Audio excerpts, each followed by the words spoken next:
আসসালামু আলাইকুম। আপনারা কিভাবে আপনার ইসবিস ডিভাইসটি আনবাইন্ড করবেন সম্পূর্ণ প্রসেসিং এই ভিডিওটির মাধ্যমে আপনাদেরকে দেখাবো।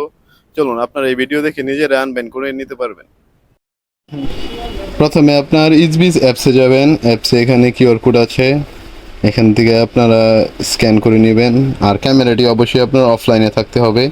যদি কোনো অনলাইন করা থাকে অনলাইনটা আপনার অফলাইন করে নেবেন। আর এখানে লেখা আছে অ্যাপ্লাই ফর আনবাইন্ডিং। পরবর্তী এখানে একটা টিক চিহ্ন দিবেন আর নেক্সট স্টেপ দিবেন। আর এখানে কিউআর কোডের অপশন চলে আসছে, এখানে কিউআর কোডে আপনারা ক্লিক করবেন। ওয়েট করতে হবে।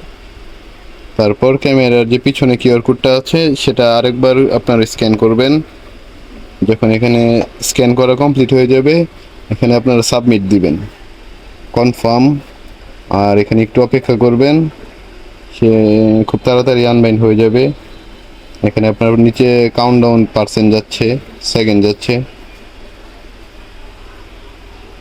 এভাবে আপনারা খুব সহজেই আপনার ডিভাইসটি আনবাইন্ড করতে পারবেন। যদি অন্য কোনো ডিভাইস অন্য কোনো অ্যাকাউন্টে অ্যাড করা থাকে, ভুলে গিয়ে থাকেন, সহজে আনবাইন্ড করে পুনরায় আবার কানেক্ট করে নিতে পারবেন। এখানে একটু আনবাইন্ড হওয়ার জন্য সময় দিবেন আপনারা। ফুল প্রসেসিংটা আপনাদেরকে ভালো করে দেখিয়ে দিচ্ছি যাতে আপনারা নিজেরাই করতে পারবেন।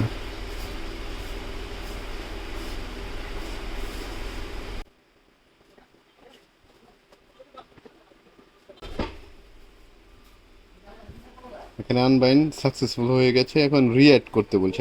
আমরা চাইলে আবার এটাকে নতুনভাবে অ্যাকাউন্টে অ্যাড করে নিতে পারবো, কিন্তু আপাতত আমার শুধু আনবাইন্ডটাই দেখানো দরকার ছিল, তাই আপনাদেরকে আনবাইন্ডটাই শুধু দেখিয়ে দিলাম। ধন্যবাদ সবাইকে। আপনারা সেমভাবে আপনার ডিভাইসটি আনবাইন্ড করে নিতে পারবেন।